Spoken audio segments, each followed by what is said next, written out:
এই যে দেখেন আমাদের ক্যান্ডি সোনাকে স্নান করাচ্ছি, গোসল করাচ্ছি বিদেশি একটা শ্যাম্পু দিয়ে। বিদেশ থেকে আমার মেয়ে শ্যাম্পু টেম্পু ওর জন্য হাবি জাবি যা যা প্রয়োজন সব কিছুই পাঠায়।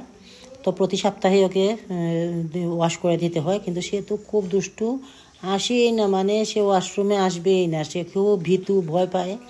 আসলে পানিটা দেখলেই সে প্রচণ্ড আকারে ভয় পায়।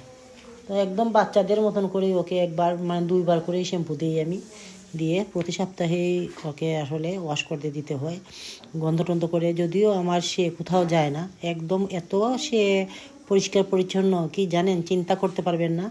যদি কোথাও দেখে পানি টানি পড়ছে বা উঠানটা বৃষ্টি ভিজে যায়, সে নামবেই না, সে যতই ঝামেলা হোক সে বৃষ্টির পানিতে পা দিবেই না। মানে খুব সচেতন। বা অনেক কুকুর ডগি টগি আছে না, যে ড্রেন ড্রেন ওইগুলোতে যায়, সে আবার এগুলো না, খুব পরিষ্কার পরিচ্ছন্ন, সাংঘাতিক পরিষ্কার পরিচ্ছন্ন ওই আর কি। আর পানি টানিতে সে নোংরা কোথাও যাবে না, সে মানে একদম মানুষের অবস্থা তার। যদিও সে আমার দেশি, দেখতে ভালো। ডিমটা হাফ বয়েল করেছি ক্যান্ডির জন্য, স্নান টান শেষ, এখন গরম গরম ডিম সিদ্ধ খাবে, যে ধোয়া উঠতেছে হাফ বয়েল। কে খাবে, কে খাবে, কে খাবে, কে খাবে, কে খাবে, কে খাবে? দেখছেন দেখছেন, ডিম সিদ্ধ খাওয়া খুব পছন্দ। দিয়ে দিয়েছি, গোবা গপ খেয়ে ফেলতেছে, খুবই পছন্দ।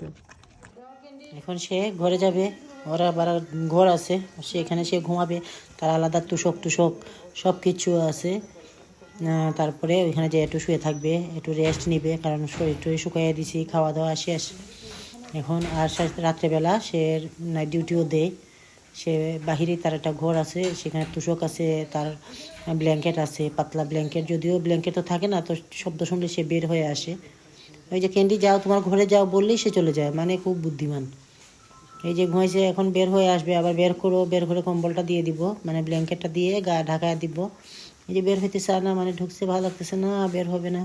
তারপরে জোর করে বের করছি তারে, বের করে তার ব্ল্যাঙ্কেটটা গা ধুয়ে দিব আর কি, কারণ ঠান্ডা লাগবে, প্রচণ্ড ঠান্ডা। বের হইতে চায় না, খুব দুষ্টু। এই যে বের হচ্ছে, খুব অলস, বের হবে না। এই যে ব্ল্যাঙ্কেটটা বিছাইয়ে দিলাম, আবার ওইটাই অনেক বড় ব্ল্যাঙ্কেট, তো ওইটাই আবার গায়ে দিয়ে দিই আর কি, ওইটা দিয়ে ঢাকা দিয়ে দিই। সে একটু রেস্ট নেয়, সে এত অলস হইছে, সে এখান থেকে বেরই হইতে চায় না। এই যে হচ্ছে আমার ক্যান্ডির কাণ্ডকীর্তি। এই দেখেন কি দেখতেছি রে।